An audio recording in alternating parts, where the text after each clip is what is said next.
اعوذ باللہ من الشیطان الرجیم بسم اللہ الرحمن الرحیم نحمد و نصلی علی رسولہ الکریم اما بعد معزز سامعین السلام علیکم ورحمۃ اللہ وبرکاتہ۔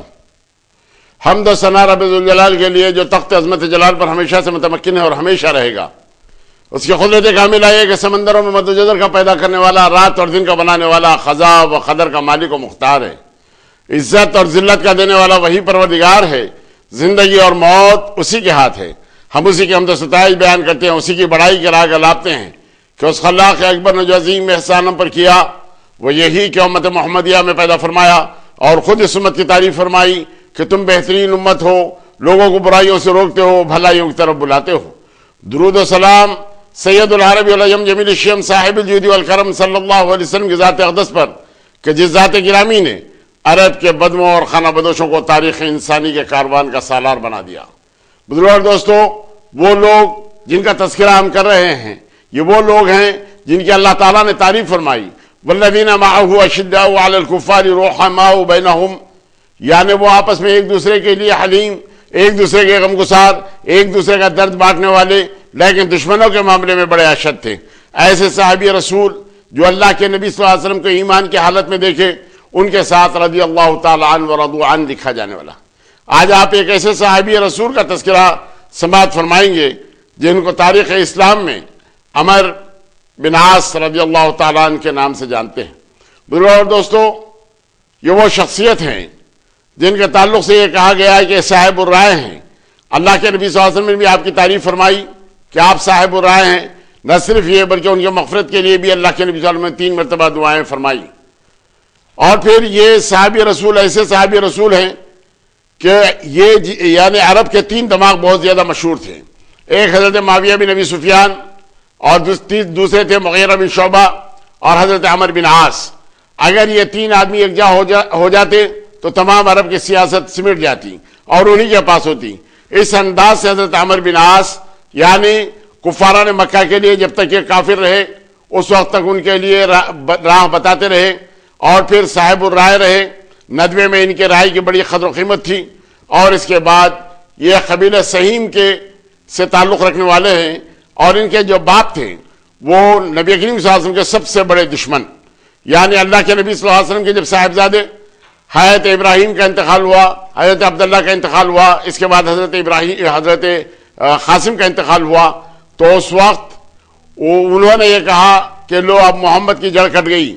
اس انداز سے انہوں نے کہا تو اس وقت اللہ تعالیٰ نے اپنے حبیب پاک پر اس انداز سے انعام و اکرام فرمایا کہ اے محمد صلی اللہ علیہ وسلم، ہم نے آپ کو کوثر عطا کیا ہے۔ یعنی اللہ تعالیٰ نے ان کو ایک نہر جو جنت کی ہے اور عمل کثیر وہ جو عطا کیا اس کا تمام تذکرہ اللہ تعالیٰ نے فرمایا۔ اور پھر یہ بھی ساتھ ہی ساتھ فرمایا کہ یہی وہ لوگ ہیں جو محروم رہیں گے۔ چنانچہ عمر بن عاص کے جو باپ تھے عاص بن وائل، وہ اس قسم کے سختگیر قسم کا آدمی تھا کہ وہ مت پوچھیے۔ حضرت خباب بن عرط رضی اللہ تعالیٰ عنہ جو لوہار کا کام کرتے تھے، جو تلواریں بنایا کرتے تھے، جو تیر اور تبر بنایا کرتے تھے، تو اس وقت ان کے جو پیسے باقی تھا، جب حضرت خباب بن عرط ان سے طلب کرتے پیسے اپنے، تو اس وقت وہ یہ جواب دیتے کہ جب تم مر کے پھر زندہ ہو جائیں گے تو میں اس وقت تمہارے پیسے ادا کر دوں گا۔ صاف طور پر یہ مطلب یہ ہوا کہ یعنی مرنے کے بعد زندہ ہونا نہیں ہے، بلکہ مر کر مٹی اگر ہو گئے تو اس کے بعد تمام معاملہ ختم ہو جاتا ہے۔ لیکن اسلام کا جو عقیدہ ہے مسلمانوں کا، اس کے خلاف میں وہ بات کیا کرتے۔ اور اس کے بعد ہوا یوں کہ وہ اللہ کی طرف سے اللہ آیتوں کا نزول ہوا۔ نزول اس انداز سے ہوا کہ یہ کافر لوگ یہ سمجھتے ہیں کہ کیا مرنے کے بعد انہیں زندہ نہیں کیا جائے گا؟ بلا شبہ انہیں زندہ کیا جائے گا۔ کیا وہ لوگ اس بات کو جانتے ہیں؟ اس انداز سے وحی الہی کا نزول اللہ کے نبی صلی اللہ علیہ وسلم پر ہوتا رہا۔ تو بزرگوں اور دوستوں، باپ کے نقش قدم پر چلتے ہوئے بھی عمر بن عاص اللہ کے نبی صلی اللہ علیہ وسلم کے سب سے بڑے دشمن، نہ صرف یہ بلکہ مکے کے وہ تمام لوگ جنہوں نے ایمان قبول کیا ان کے بھی بڑے دشمن۔ لیکن اس کے بعد ہوا یوں کہ جب اللہ کے نبی صلی اللہ علیہ وسلم نے 5 نبوی میں نبوت کے 5ویں سال مسلمانوں کو اس بات کا حکم دیا کہ جاؤ یہاں سے حبشہ، اس لیے کہ وہاں کا جو بادشاہ نجاشی ہے جس کا اصلی نام اسما ہے وہ مسلمانوں کے لیے مفید ہے، تم وہاں پر امن کے ساتھ رہ سکو گے۔ چنانچہ کچھ مسلمان حبشہ کی سرزمین پر پہنچ گئے اور حبشہ کی سرزمین پر پہنچنے کے بعد کفاران مکہ نے عمر بن عاص کو اپنا سفیر بنا کر نجاشی کے پاس بھیجا۔ نجاشی سے ان کے دیرینہ تعلقات بھی تھے، بہت زیادہ تحفے تحائف دیے، اور پھر اس کے بعد اس سے اس بات کی گزارش کی کہ آپ ہمارے پاس چند لوگ یہاں پر آپ کے ملک میں آ گئے ہیں، انہیں ہمارے حوالے کر دو، ہم انہیں اپنے پاس لے جائیں گے اور ان کو ہم سدھاریں گے۔ نجاشی نے کہا کہ نہیں، تا وقت ہے کہ میں تحقیق نہ کر لوں، تا وقت ہے کہ میں بات نہ دیکھ لوں کہ واقعی ان میں کیا خرابی آئی ہے، اس وقت تک میں ان کو تمہارے حوالے نہیں کر سکتا۔ چنانچہ اپنے لوگوں کو بھیج کر نجاشی نے تمام مسلمانوں کو جو وہاں پر آئے ہوئے تھے ان لوگوں کو بلوایا، اور تمام مسلمان آتے ہوئے متفقہ طور پر یہ فیصلہ کر لیے کہ ہر آدمی بات نہ کرے، بلکہ متکلم کی حیثیت سے حضرت جعفر بن ابی طالب انہی کو اس بات کا حق ہوگا کہ بادشاہ کے سوالوں کا جواب دیں۔ اس میں بات یہ ہوتی ہے کہ تمام لوگ اگر متفقہ طور پر بات کرنے لگ جائیں تو سامنے والا بات سمجھ نہ سکے گا، اسی لیے ان لوگوں نے متفقہ طور پر حضرت جعفر کو اس بات کے لیے ذمہ داری سونپی۔ چنانچہ حضرت جعفر جب پہنچے تو بادشاہ نے ان سے سوال کیا کہ بھئی ہمارے ملک میں آنے کی آپ وجہ کیا ہے، کیا بات ہے؟ تو اس وقت حضرت جعفر بن ابی طالب نے ایک فصیح اور بلیغ انداز میں بادشاہ کے سامنے اسلام کی حقانیت کو پیش کرتے ہوئے کہا کہ اے بادشاہ، ہم گمراہی کے اندر پڑے ہوئے تھے اور ہم سے ایسے تمام کام ہوتے تھے، شراب پینا، جوا کھیلنا، زناکاری کرنا، کسی کو لوٹنا، کسی کے قتل و غارت گیری کرنا، یہ تمام باتیں ہمارے لیے آسان تھی، لیکن اللہ تعالیٰ نے ہم پر بڑا کرم کیا۔ اللہ نے ہمیں ایک نبی کو مبعوث فرمایا جس کی وجہ سے تمام برائیوں سے ہم بچے رہے، اور انہوں نے جس بات کی ہمیں ہدایت دی اور جس بات کے لیے انہوں نے ہمیں حکم دیا، جو چیز کو انہوں نے حلال قرار دیا، ہم وہی استعمال کرتے ہیں، اور تمام بت پرستی اور شرک سے ہم دور رہتے ہیں۔ بادشاہ نے کہا کہ آخر کیا بات ہے؟ تو انہوں نے تمام مکمل تفصیل سنا دی۔ تو اس کے بعد انہوں نے عمر بن عاص سے کہا کہ میں تم کو ان لوگوں کو تمہارے حوالے نہیں کر سکتا، اور پھر جعفر طیار سے اور ان کے ساتھیوں سے، تمام مسلمانوں سے بادشاہ نے کہا کہ میرے اپنے ملک کے اندر جہاں چاہے امن کے ساتھ تم رہ سکتے ہو، اس انداز سے بھیج دیا۔ لیکن وہ رات عمر بن عاص کے لیے ایسی سخت رات تھی کہ مت پوچھیے، رات بھر تدبیریں سوچتے رہے کہ بادشاہ کو کس انداز سے ورغلایا جائے، مسلمانوں کو کس انداز سے حاصل کیا جائے۔ چنانچہ صبح جا کر بادشاہ کے سامنے پھر انہوں نے کہا کہ حضرت عیسیٰ کے تعلق سے ان کا عقیدہ کیا ہے، ذرا یہ جان لیجئے، اس لیے کہ یہ آپ کے عقیدے سے مختلف عقیدہ ان کا ہے۔ اس انداز سے اس نے جب بات کی عمر بن عاص نے، تو بادشاہ نے پھر ان لوگوں کو بلایا، اور پھر حضرت جعفر سے پھر وہ سوال ہوا کہ بتاؤ حضرت عیسیٰ کے تعلق سے تمہارے نبی نے کیا کہا؟ تو حضرت جعفر بن ابی طالب نے اس انداز سے سورہ مریم کو پڑھا اور اس کے بعد اس کو سمجھایا بادشاہ کو، تو بادشاہ کی آنکھ سے آنسو رواں ہو گئے۔ بادشاہ نے کہا کہ ایک شمع سے جیسے دوسری شمع جلتی ہے، ایسے محسوس ہوتا ہے کہ حضرت عیسیٰ اور نبی کریم صلی اللہ علیہ وسلم یعنی دو نہیں بلکہ ایک ہی شمع کی دو لو ہے۔ اس انداز سے بادشاہ نے ان تمام باتوں کو رد کرتے ہوئے کہا کہ تم نے جو تعریف کی ہے یعنی حضرت عیسیٰ کی، ایک ذرہ برابر بھی نہ تو اس میں کمی اور زیادتی ہو سکتی ہے۔ اس انداز سے اس نے ایک تنکا اٹھایا اور اس بات کا اظہار کیا، اور پھر اپنے ملک میں آزادی کے ساتھ رہنے کے لیے اس نے اجازت دے دی۔ عمر بن عاص کو ناکام نامراد وہاں سے واپس آنا پڑا۔ واپس آنے کے بعد پھر معاملہ یہ ہوا کہ اللہ کے نبی صلی اللہ علیہ وسلم ہجرت کرتے ہیں، مدینہ منورہ جاتے ہیں، اور مدینہ منورہ جانے کے بعد پھر اللہ کے نبی صلی اللہ علیہ وسلم سے جنگ و جدال کے اندر ان کی بیوی کے ساتھ یہ شریک ہوتے ہیں۔ مطلب یہ کہ عورتوں میں جب ہندا اور ان کی بیوی رملہ بھی آئی ہوئی تھیں، تمام یعنی کافروں کے دل لبھانے کے لیے، مسلمانوں کے خلاف میں ان لوگوں کو بھڑکانے کے لیے، اس لیے کہ ان کا جو اپنا قبیلہ تھا، قبیلہ سہیم، وہ ایسا قبیلہ تھا کہ ایام جاہلیت میں بھی وہ تمام فیصلے کیا کرتا تھا، اور فیصلے اس انداز سے کیا کرتا تھا تو ہر قبیلے کی جو ذمہ داریاں تھیں وہ ذمہ داریاں ان کو جو سونپی گئی تھی وہ اس انداز سے سونپی گئی تھی۔ جب یہ آگے تو بدر میں، احد میں یہ تمام کے تمام کفار کی طرف سے شریک رہے، اور اس کے بعد جب اللہ کے نبی صلی اللہ علیہ وسلم صلح حدیبیہ کے لیے آئے یعنی غزوہ خندق کے بعد 6 ہجری میں، تو اس وقت یہ صلح حدیبیہ کے بعد ایک معاہدہ اس انداز سے طے ہوا کہ 10 سال تک آپس میں جنگ و جدال نہیں ہوگا۔ اللہ کے نبی صلی اللہ علیہ وسلم کو جب اس بات سے کفاران مکہ کی طرف سے ایک قسم کی راحت ملی تو آپ نے سب سے پہلا کام یہ کیا کہ تمام سلاطین کو آپ نے خطوط لکھے، خطوط لکھتے ہوئے دعوت دی اسلام کی۔ تو اس وقت حضرت عمر بن امیہ الزمری کو اللہ کے نبی صلی اللہ علیہ وسلم نے 2 خطوں کے ساتھ نجاشی بادشاہ کے پاس، اسحمہ کے پاس، شاہ حبشہ کے پاس آپ نے بھیجا۔ حسن اتفاق عمر بن عاص بھی وہاں آئے ہوئے تھے، اور انہوں نے بادشاہ کو جب یہ خطوط دے دیے، ایک کے اندر اس بات کی ہدایت تھی کہ آپ اسلام قبول کر لو، آپ کو مقام اور مرتبہ ملے گا، آپ مسلمان ہو جاؤ، اس لیے کہ میں اللہ کا سچا اور برگزیدہ نبی ہوں۔ دوسری بات یہ کہ ام حبیبہ جو وہاں پر بیوگی کے دن گزار رہی ہیں، جو عبید اللہ بن جہیش کی بیوی تھی، ان کا انتقال ہونے کے بعد میں ان کو اپنے عہد میں لانا چاہتا ہوں اگر وہ اس بات کے لیے راضی ہیں۔ یہ دوسری تحریر اس انداز کی تھی۔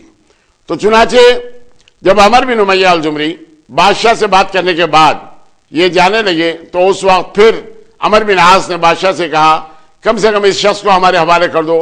تو اس وقت نجاشی نے پوچھا کہ تم اس شخص کو لے جا کر کیا کرو گے؟ تو انہوں نے کہا کہ میں اپنے شہر لے جاؤں گا، مکہ لے جاؤں گا اور ان کو اپنے راستے سے ہٹا دوں گا۔ تو اس وقت بادشاہ نجاشی نے کہا، ایک مکہ بناتے ہوئے اپنے ناک پر مارتے ہوئے کہا کہ میں ایک ایسے شخص کو تمہارے حوالے کر دوں جس کے پاس ناموس اکبر آتا ہے اور وہ ان کا سفیر بن کے میرے پاس آیا ہے، کیا میں وہ شخص تمہارے حوالے کر دوں؟ اس انداز سے انہوں نے کہا۔ اس وقت کہا بادشاہ نے کہ اے عمر ہوش کے ناخن لو، اس لیے کہ وہ اللہ کے نبی ہیں۔ تو پھر اس وقت عمر بن عاص نے پوچھا کہ کیا واقعی وہ نبی ہیں؟ بادشاہ نے کہا بلا شبہ وہ اللہ کے نبی ہیں۔ تو کہا کہ آپ ہاتھ بڑھائیے، اس بات کے لیے گواہ رہیے کہ میں یہاں سے جانے کے بعد اسلام قبول کروں گا۔ چنانچہ ان کو گواہ بناتے ہوئے جب وہ واپس آئے مکہ اور مدینہ جانے کی جب تیاری کرنے لگے تو دیکھا کہ حسن اتفاق خالد بن ولید بھی مدینہ جانے کی تیاری کر رہے ہیں۔ اپنے دوست حضرت عثمان بن طلحہ کو دیکھا جو قریب بردار ہیں خانہ کعبہ کے، وہ بھی مدینہ منورہ اسلام قبول کرنے کے لیے جانے کے لیے تیار ہیں۔ اس لیے کہ ان لوگوں نے دیکھا غزوہ احد میں اللہ کے نبی صلی اللہ علیہ وسلم کی شجاعت کہ آپ اپنے مقام سے کسی قسم کا ہٹے نہیں، باوجود اس کے تمام لوگ حملہ کرنے کے لیے آئے، لیکن اللہ کے نبی صلی اللہ علیہ وسلم ثابت قدمی کے ساتھ رہے۔ تو کہا کہ کسی بادشاہ میں یہ جاہ و جلال نہیں ہو سکتا، بلا شبہ یہ اللہ کے رسول ہے۔ دل نے اس بات کی تصدیق کی تھی، لیکن اس کے باوجود جب 5 ہجری کے اندر یعنی 10,000 سے 12,000 کا لشکر آ گیا، لیکن 28 دن کے بعد ناکام اور نامراد واپس ہو گیا، تب بھی دل نے اس بات کا اقرار کیا کہ بلا شبہ ہو نہ ہو ان کا غلبہ ہوتا جا رہا ہے، یہ اللہ کے برگزیدہ نبی ہیں، اگر بادشاہ ہوتے تو یہ معاملہ اس انداز کا نہ ہوتا۔ حاصل کلام یہ کہ تینوں مل کر جب اللہ کے نبی صلی اللہ علیہ وسلم کے پاس پہنچے تو اس وقت حضرت خالد بن ولید نے اپنا لباس تبدیل کیا، اللہ کے نبی صلی اللہ علیہ وسلم کے پاس پہنچے، اشہد ان لا الہ الا اللہ و اشہد ان محمد رسول اللہ کا اقرار ہوا، داخل اسلام ہو گئے۔ حضرت عمر بن عاص پہنچے اور انہوں نے اپنا ہاتھ بڑھایا اور اس کے بعد ہاتھ کو کھینچ لیا تو اللہ کے نبی نے فرمایا کہ عمر کیا بات ہے؟ تو کہا کہ اللہ کے نبی ایک بات دل میں آئی ہوئی ہے، اس کا تذکرہ کرنا ضروری سمجھتا ہوں، اس لیے کہ ایام جاہلیت میں ہم نے آپ کے ساتھ جو زیادتیاں کی یا جو جنگ و جدال ہم نے کیا، کیا اللہ کے پاس اس کا بھی مواخذہ ہوگا؟ میں یہ سوال کیا۔ اللہ کے نبی صلی اللہ علیہ وسلم نے فرمایا کہ ایمان لانے کے بعد حالت کفر میں جو گناہ کیے جاتے ہیں اللہ تعالیٰ ان تمام گناہوں کو معاف کر دیتا ہے۔ ہجرت کرنے سے پہلے جو گناہ ہو جاتے ہیں ہجرت کے بعد اللہ تعالیٰ معاف کر دیتا ہے۔ حج سے پہلے جو گناہ ہو جاتے ہیں اللہ تعالیٰ حج کرنے کے بعد ان تمام گناہوں کو معاف فرما دیتا ہے۔ جب یہ تمام باتوں کی خوشخبری حضرت عمر بن عاص کو ملی تو فوراً ہاتھ بڑھائے اور وہ داخل اسلام ہو گئے، اور اس کے بعد حضرت عثمان بن طلحہ بھی داخل اسلام ہو گئے، اور اس کے بعد پھر کچھ دنوں کے بعد مدینہ منورہ جا کر اللہ کے نبی صلی اللہ علیہ وسلم کی خدمت میں رہنا اپنے لیے سعادت تصور کرنے لگے۔ جب یہ پہنچے تو اللہ کے نبی صلی اللہ علیہ وسلم میں 8 ہجری میں سلاسل کی ایک جنگ کے اندر حضرت عمر بن عاص کو 300 مجاہدین کے ساتھ بھیجا، اور 300 مجاہدین کے ساتھ جب یہ پہنچے تو معلوم یہ ہوا کہ بنو خزاع کے وہ لوگ جو مدینہ منورہ پر حملہ کرنے کی تیاریاں کر رہے ہیں ان کی تعداد بہت زیادہ ہے۔ تو فوراً نئی کمک منگانے کے لیے اللہ کے نبی صلی اللہ علیہ وسلم کے پاس اپنے قاصد بھیجے، تو اس وقت اللہ کے نبی صلی اللہ علیہ وسلم نے 200 سواروں کو حضرت ابو عبیدہ بن جراح کے ساتھ بھیجا۔ حضرت ابو عبیدہ بن جراح کا مقام اور مرتبہ حضرت عمر بن عاص سے بہت زیادہ بلند، اس لیے کہ سابقون الاولون میں سے ہیں، یعنی وہ لوگ جو سب سے پہلے ایمان لائے ان کے اندر حضرت ابو عبیدہ کا مقام ہے۔ لیکن وہاں پہنچنے کے بعد عمر بن عاص نے کہا چونکہ آپ میری مدد کے لیے آئے ہیں اور سپہ سالاری کے فرائض مجھے انجام دینے ہیں، اس لیے امامت کے فرائض بھی میں انجام دوں گا۔ تو اس وقت حضرت ابوبکر صدیق، حضرت عمر فاروق خاموش رہے، اور حضرت عمر بن عاص یعنی اپنی قیادت کے اندر نماز بھی پڑھاتے رہے، اور حضرت ابو عبیدہ بن جراح جن کو دنیا کی کسی قسم کی کوئی ہوس نہیں تھی، جو دنیا کی کسی قسم کی کوئی لالچ نہیں تھی، انہوں نے اقتدا کی، اور اس کے بعد جب آ کر اللہ کے نبی صلی اللہ علیہ وسلم کے سامنے اس بات کا تذکرہ آپ نے فرمایا، یعنی فتح و کامرانی کے بعد جب یہ قافلہ واپس آ گیا تو اللہ کے نبی صلی اللہ علیہ وسلم نے حضرت ابو عبیدہ بن جراح کو بہت ساری دعائیں دی کہ آپ نے کسی قسم کی کوئی وہاں پر آپ نے غلطی نہیں کی، بلکہ آپ اتباع اس انداز سے کرتے رہے، اور اس کے بعد آپ واپس آ گئے۔ اس کے بعد اللہ کے نبی صلی اللہ علیہ وسلم نے مکہ فتح کیا. مکہ اس انداز سے اللہ کے نبی صلی اللہ علیہ وسلم نے فتح کیا کہ بغیر کسی جنگ و جدال کے، بغیر کسی لڑائی جھگڑے کے اللہ کے نبی صلی اللہ علیہ وسلم فاتح مکہ بن گئے. اب جب لوگوں کو یہ بات معلوم ہو گئی تو لوگ جوق در جوق اسلام میں داخل ہونے کے لیے آگے. یہی وہ مقام تھا جب اللہ کے نبی صلی اللہ علیہ وسلم نے سوا کہ وہ بت کو مسمار کرنے کے لیے جو مکے سے 3 میل کے فاصلے پر تھا، حضرت عمر بن عاص کو جب وہاں پر بھیجا. عمر بن عاص جب وہاں پر پہنچے تو وہاں کے مجاور نے کہا کہ آپ کس لیے آئے ہیں؟ تو کہا کہ میں اسے مسمار کرنے کے لیے آیا ہوں، اس کو اٹھانے کے لیے آیا ہوں. تو اس وقت مجاور نے کہا کہ خود سوا اپنی حفاظت کر لے گا، لیکن حضرت عمر بن عاص کے سامنے یعنی وہ تمام کا تمام پاش اس کو کر دیا. اس بت خانے کو آپ نے اٹھا دیا تو مجاور تمام دیکھنے کے بعد وہ بھی داخل اسلام ہو گیا. اللہ کے نبی صلی اللہ علیہ وسلم کو آ کر حضرت عمر بن عاص نے وہ خوشخبری سنائی کہ میں نے اسے تمام مسمار کر دیا ہے.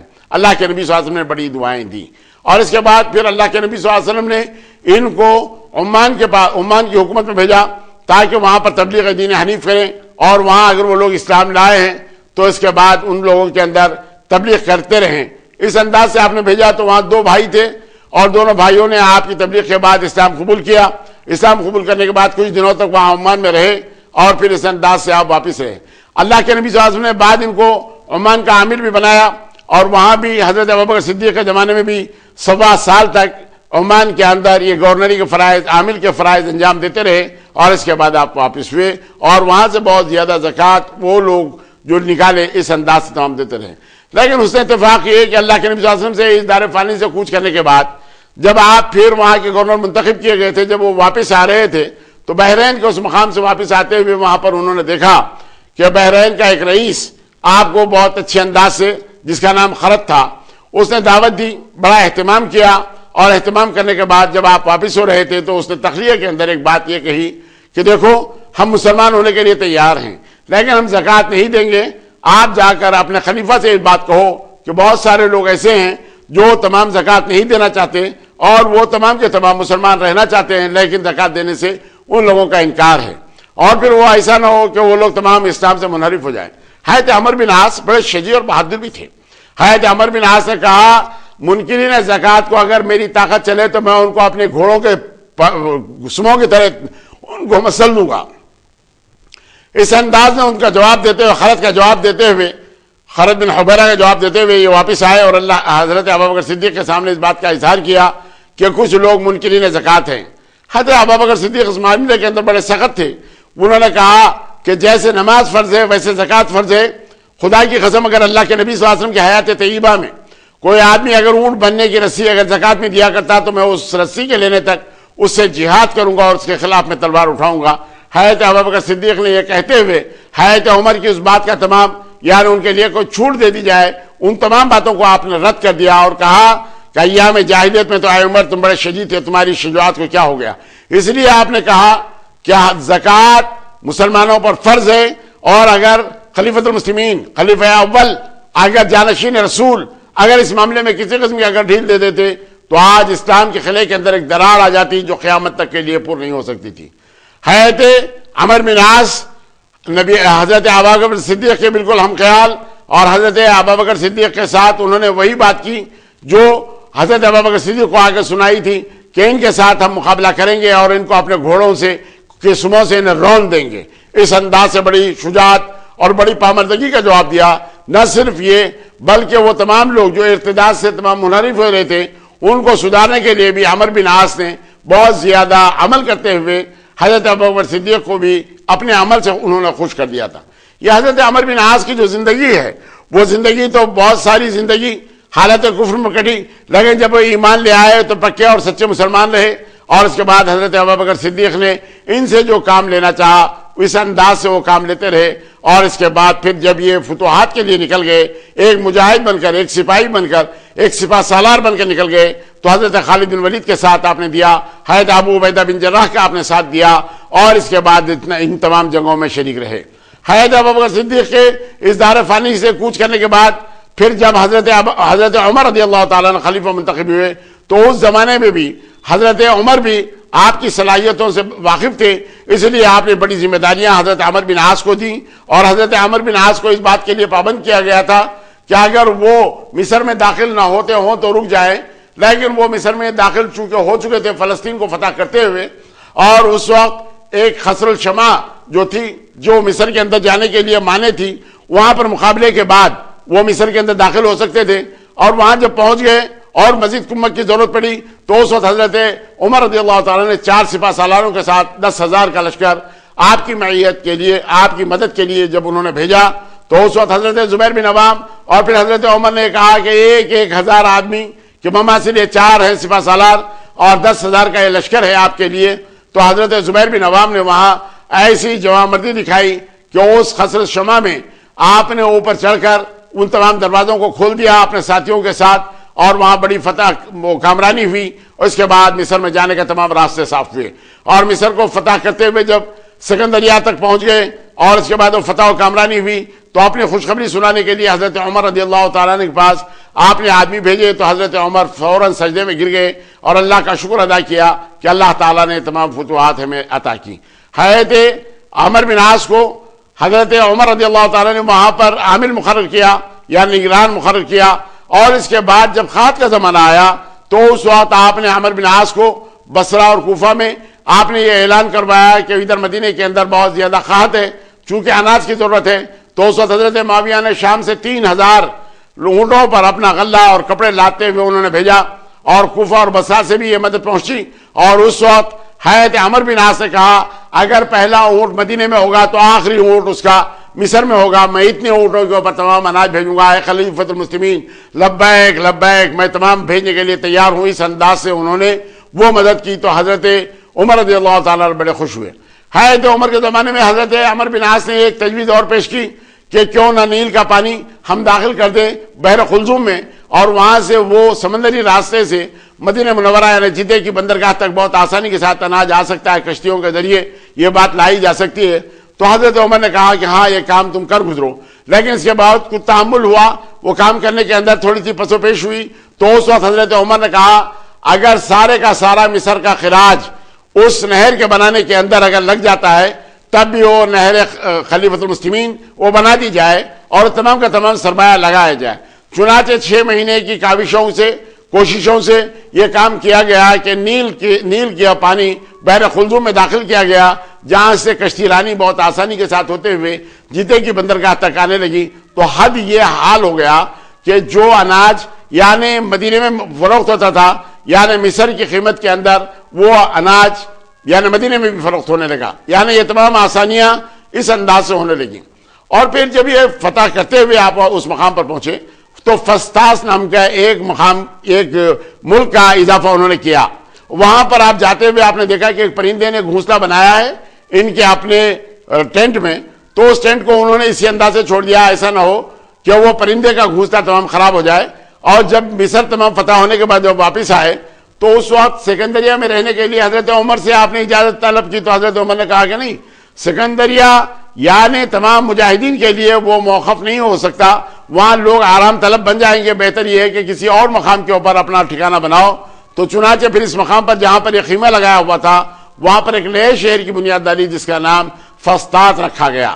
اور اس انداز سے جب یہ فسطاط کی آبادی ہو گئی تو اس کے اندر کچھ لوگوں کو وہ جو نہر کے اس طرف تھے ان لوگوں کو تو جب چھوڑ دیا گیا، فسطاط بلایا گیا لیکن وہ آنے سے انکار کیے. وہ اس لیے انکار کیے کہ وہاں ان لوگوں کے لیے دریا کا پانی بھی اور وہاں کی تمام سہولتیں مہیا تھی. تو اس وقت حضرت عمر نے لکھ بھیجا پھر حضرت عمرو بن عاص کو کہ تم اپنے تمام لوگوں سے دور رہیں اور ان کی خبر گیری اگر تم نہ کر سکتے ہو، خدا نہ خواستہ ان پر کسی قسم کا کوئی حملہ ہوتا ہو یا کسی قسم کی اور افتاد اگر آتی ہو تو تم ان کی خبر گیری کیسے کر سکو گے. آپ ان کو اپنے تمام یعنی قبیلے حمدان وغیرہ وہاں پر رک گئے تھے، کہا کہ ان کو اپنے پاس بلا لیجئے، اگر وہ آنے سے انکار کرتے ہیں تو ان کے لیے ایک فصیل تیار کر دیجئے، خلا تیار کر دیجئے تاکہ ان کو کسی قسم کا نقصان نہ پہنچے. یہ فراست حضرت عمر تھی جو انہوں نے حضرت عمرو بن عاص سے بتلا دی. اور پھر حضرت عمرو بن عاص نے جب ان لوگوں کے سامنے بات پیشکش کی اور اس کے بعد خلا تعمیر کرنے کے لیے انہوں نے کہا تو انہوں نے کہا ہماری تلواریں ہی ہمارا خلا ہے، ہم ہی ان کے مقابلہ کریں گے اگر کوئی ہمارے پاس آ جاتا ہے، ہمیں خیلے کی دیواروں کی ضرورت نہیں. اس انداز سے انہوں نے جواب دیا. تو اس کے بعد عمرو بن عاص خاموش ہو گئے. اور دوستو حضرت عمرو بن عاص جن کی شہرت، جن کی عزت، جن کا نیک نفسی اور جن کی خیرات اور جن کا صدقہ اس انداز سے ہوا کرتا تھا کہ مت پوچھیے، اور جو کام آپ انجام دیا کرتے تھے وہ حضرت عمر رضی اللہ تعالیٰ کے تمام سامنے لاتے ہوئے تمام کام کیا کرتے تھے. ہے تو عمر کہتے تھے کہ مصر بہت زرخیز علاقہ ہے اور اس کے باوجود وہاں سے جو خراج آ رہا ہے اس کی تعداد بہت زیادہ کم ہے، یعنی اس کی مقدار کم ہے. اس انداز سے حضرت عمر نے کہا تو حضرت عمر بن عاص اس معاملے کے اندر کسی قسم کا جواب دیے بغیر رہ گئے. اب معاملہ یہ ہوا کہ حضرت عمر کے زمانے میں مصر کے اندر ایک خبیث رسم انجام دی جاتی تھی.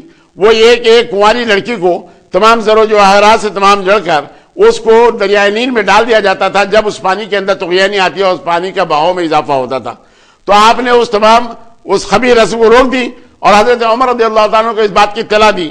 وہ اطلاع یہ تھی کہ یہاں پر ایک رسم چل رہی ہے جس کو میں نے روک دیا ہے. تو عمر نے آپ کی تعریف اور توصیف کی اور انہوں نے کہا کہ تم نے بہت اچھا کام کیا، اور 2 خطوط انہوں نے لکھے، ایک عمر بن عاص کے نام پر اور ایک دریائے نیل کے نام پر. عمر بن عاص نے دریائے نیل میں وہ تحریر ڈالنے سے پہلے اس کے اوپر دیکھا تو لکھا یہ تھا کہ عمر بن خطاب کی طرف سے دریائے نیل کے نام، اگر تو خدا کے حکم سے اگر بہتا ہو تو خدا کے حکم سے بہنا، اور اگر خدا کے حکم سے نہیں شیطانی وساوس سے اگر بہتا ہے تو تیرا بند ہو جانا ہی ہمارے لیے کافی ہے. کہتے یہ ہے کہ جس دن رات میں چٹھی ڈالی گئی، صبح دیکھنے والی نگاہوں نے دیکھا کہ 16 فٹ بلند پانی موجیں مارتا ہوا تمام کھیتوں کو سیراب کرتا ہوا تمام وہاں سے چل پڑا، اور وہ ہمیشہ ہمیشہ کے لیے وہ خبیث رسم وہاں سے ختم ہو گئی. اور یہ حضرت عمر بن عاص کا کارنامہ تھا جو انہوں نے وہاں سے اس رسم بد کو ختم کیا، اور پھر حضرت عمر رضی اللہ تعالیٰ کی تحریر سے یہ تمام معاملات تمام ختم ہوا. تو بزرگوں دوستو، حضرت عمر رضی اللہ تعالیٰ کے بعد حضرت عثمان غنی جب خلیفہ ہو گئے تو حضرت عثمان غنی نے بھی یہ کام یہ کیا کہ آپ کو خراج کے لیے کا مسلسل آپ سے کہتے رہے کہ خراج جو آپ کے پاس آ رہا ہے کم ہے. تو حضرت عمر بن عاص نے انہیں جواب دیا کہ گائے نے اتنا ہی دودھ دیا ہے. اور اس کے بعد حضرت عثمان غنی کو یہ بات سے تھوڑی تکلیف ہوئی. انہوں نے حضرت عبداللہ بن سعد بن ابی سرح کو جب وہاں کا عامل مقرر کیا، گورنر مقرر کیا، اور حضرت عمر بن عاص کو جب انہوں نے معزول کیا تو حضرت عمر بن عاص جب مدینہ منورہ آ گئے تو آپ نے دیکھا کہ وہاں سے جو خراج آیا ہے اس کی تعداد، اس کی مقدار بہت زیادہ ہے. چنانچہ حضرت عثمان غنی نے حضرت عمر بن عاص سے کہا گائے نے بہت زیادہ دودھ دیا ہے. تو اس وقت حضرت عمر بن عاص نے کہا جتنا دودھ تھا نچوڑ لیا گیا، بچے بھوکے رہ گئے، یعنی سارے کا سارا تمام نچوڑ لیا گیا. یعنی ذہانت کا یہ انداز تھا کہ برملا آپ جواب دیا کرتے اور ایسا موضوع جواب دیا کرتے کہ جس کا جواب نہیں ہوتا، اور پھر مقابلے کے اندر بھی اس انداز سے مقابلہ کرتے کہ مت پوچھئے. تو عمر نے بارہا ان سے کہا کہ آپ یہ تمام کا تمام کام اس انداز سے انجام دیتے رہو، اس لیے کہ میں نے اکابرین صحابہ کے اوپر تم کو فوقیت دی. تو اس وقت یہاں سے جواب میں انہوں نے لکھا کہ اے عمر، اگر میں اس قابل نہیں تھا تو مجھے ان تمام لوگوں کے اوپر فوقیت دینے کی ضرورت کیا تھی؟ مجھے بھی اسی انداز سے رکھا جاتا، یا کسی اور کا بندوبست اگر آپ کرنا چاہتے ہو تو کر لے. لیکن کسی قسم کا انحراف کے بغیر تمام کی تمام باتوں کو مانتے ہوئے، لیکن ان تمام باتوں کے اندر جو جواب ان کو دینا ہوتا اسی انداز سے دیتے. آپ جان کر تعجب کریں گے کہ حضرت عمر نے جب یہ کہا اگر کوئی عامل اپنے تمام لوگوں کے اوپر یا مسلمانوں پر کسی قسم کی کوئی ظلم زیادتی کرتا ہو یا اگر کوئی سزا دیتا ہو تو آپ مجھے معلوم کریں. اس وقت عمر بن عاص نے کہا اے خلیفۃ المسلمین، لوگوں کو عاملوں کا ڈر ختم ہو جائے گا اور وہ لوگ منمانی کرنے لگے. تو آپ نے فرمایا کہ نہیں، اگر کوئی قصوروار میرے سامنے آتا ہو اور اس بات کا اگر اقرار کرتا ہو کہ اس پر ظلم ہوا ہے تو میں بلا شبہ اس کے ساتھ انصاف کروں گا. نتیجہ دوستو یہ ہوا کہ حضرت عمر بن عاص کے ایک بیٹے تھے محمد جن کا نام تھا. انہوں نے ایک دور کے اندر ایک بدوی جب ان کے اونٹ سے اپنا اونٹ جب آگے لے گیا تو انہوں نے درے مارے اور انہوں نے کہا کہ میں یہاں کے امیر کا بیٹا ہوں. تو اس بدوی نے آ کر حضرت عمر رضی اللہ تعالیٰ سے یہ تمام باتیں کہیں کہ اس انداز سے عمر بن عاص کے بیٹے نے مجھ پر حملہ کیا.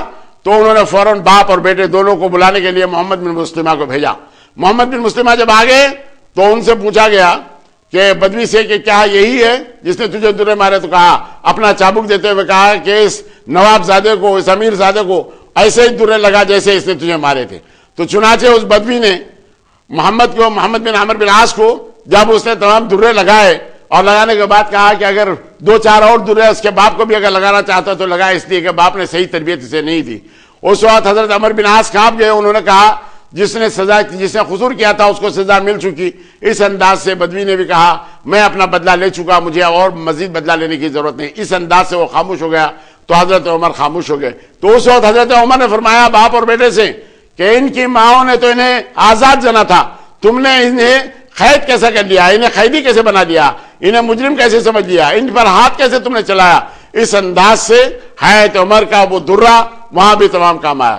حضرت عمر اس معاملے کے اندر بہت زیادہ سختگیر تھے، اس لیے کہ ابو شہمہ جو آپ کے بیٹے تھے جن کا اصلی نام عبد الرحمن تھا، وہ حضرت عمر کے بیٹے تھے، اور انہوں نے صحت ہونے کے بعد نبیر پی تھی، یعنی نیلا جسے کہتے ہیں وہ پی تھی. تو کچھ سرور محسوس کرتے ہوئے انہوں نے حضرت عمر بن عاص کے پاس جا کر کہا کہ مجھ پر حد جاری کیجئے، اس لیے کہ میں کچھ سرور محسوس کیا ہوں. تو حضرت عمر بن عاص نے کہا کہ آپ نے کسی قسم کا کوئی غلطی نہیں کی، لیکن اس کے باوجود انہوں نے کہا کہ اگر آپ حد جاری نہ کریں تو میں اپنے باپ عمر بن خطاب کو یہ بات معلوم کروں گا کہ حد جاری کرنے کے لیے میں گیا تھا، لیکن اس کے باوجود مجھ پر حد جاری نہیں کی گئی. انہوں نے اپنے گھر کے صحن کے اندر 2 چھڑیوں سے 40 درے مار کر اس انداز سے وہ مکمل طور پر حد جاری اس انداز سے کی. لیکن حضرت عمر کو اس بات سے تشفی نہیں ہوئی. حضرت عمر کے کانوں تک جب یہ بات آئی تو انہوں نے کہا فوراً ابو شامہ کو میرے پاس بھیج دو.